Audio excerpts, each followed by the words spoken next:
Hello, good afternoon. This is Dr. Sridhar Gandikota, neonatologist. So, ఈరోజు మనం importance of newborn care plus umbilical card clamp management in labour room అనేది చూద్దాము. So ఇప్పుడు మీకు కనపడుతున్న baby వచ్చేసి like precious baby. So delivery అయ్యింది. So baby అయితే లైక్ ఫస్ట్ బ్రాడికార్డియా అన్నారు, రిసెసిటేషన్ పిలిచారు. సో బేబీ అయితే అవుట్ అయిన తర్వాత బేబీ అయితే క్రై బాగుంది, లైక్ టోన్ కూడా బాగుంది, కలర్ కూడా బాగుంది. సో జస్ట్ నేను నార్మల్ రిసెసిటేషన్ లైక్ గైడ్లైన్స్ ప్రకారం వెళ్తున్నాను, అంటే హరీబరీగా ఏం చేయడం లేదు. సో దానికి మనకి యాంబూ బ్యాబీ ఏం అవసరం లేదు. బేబీ క్రై అంతా బాగుంది కాబట్టి టోన్ కూడా బాగానే ఉంది, కలర్ కూడా ఇంప్రూవ్ అవుతుంది.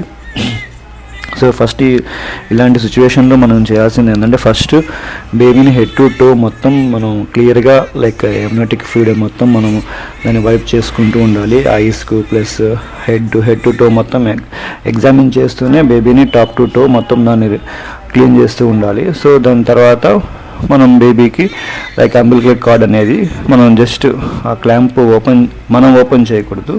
సో పక్కన వాళ్ళని ఓపెన్ చేసి దానిలో నుంచి మనం తీసుకోవాలి. జస్ట్ వాళ్ళు బేర్ హ్యాండ్స్తో పట్టుకోకూడదు. సో అది ఇంపార్టెంట్, ఎందుకంటే సెప్సిస్ అక్కడి నుంచే మనకి ఇంక్రీజ్ అవుతుంది. సో ఇంకోటి అవసరమైనప్పుడు మాత్రమే దానికి బల్బ్ సక్కర్తో మనం సక్షన్ చేయాలి.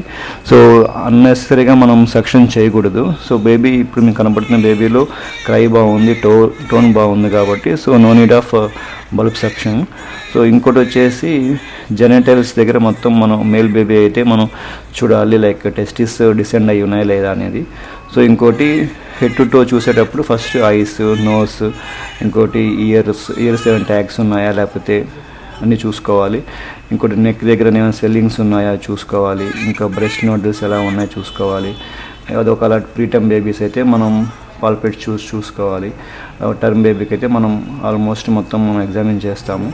ఇంకోటి వచ్చేసి బ్యాక్ స్పైన్ ఎలా ఉందో చూసుకోవాలి. స్పైన్ మనం మొత్తం టచ్ చేస్తూ రావాలి. సో ఇవన్నీ చూసుకోవాలి, ఏమైనా అనామలీస్ ఉన్నాయా లేదా అనేసి. ఇప్పుడు మనకి ఈ బేబీ అయితే యాక్టివ్గా ఉంది, క్రై కూడా బాగుంది, సో కలర్ కూడా బాగుంది, బేబీ అయితే చాలా బాగుంది. సో ఇలాంటి బేబీస్కి మనం రెసిస్టేషన్కి అంత మనం చేయాల్సింది ఏం లేదు, జస్ట్ నార్మల్ న్యూబోర్న్ కేరే. సో ఇలాంటి బేబీస్కి జస్ట్ మన అబ్జర్వేషన్ ఒక 1 hour, ½ hour జస్ట్ వార్మర్ కింద పెట్టుకొని బేబీని మదర్ సైడ్ కానీ షిఫ్ట్ చేసేసుకోవచ్చు. ఒకవేళ ఇదే బేబీ కొద్దిగా లైక్ రిట్రాక్షన్స్ కానీ లేకపోతే టోన్ తక్కువ ఉండడం కానీ అలా ఉన్నప్పుడు మనం బేబీని మనం అక్కడి నుంచి వార్మర్కి షిఫ్ట్ చేసుకొని అవసరమైతే మనం ఆక్సిజన్ రిక్వైర్మెంట్ ఉంటే పెట్టుకోవాలి. సో ఇవి కండిషన్స్. సో ఇలాంటి బేబీకి మనం యాంబూ బ్యాగ్ కానీ లైక్ అన్నెసరీగా సిపిఆర్ చేయడం కానీ లేకపోతే ఈ కేర్ అనేది చాలా ఇంపార్టెంట్. సో బేబీని హ్యాండిల్ చేసేటప్పుడు చాలా జెంటల్గా హ్యాండిల్ చేయాలి. సో ఇంకోటి వెయిట్ ఇంపార్టెంట్.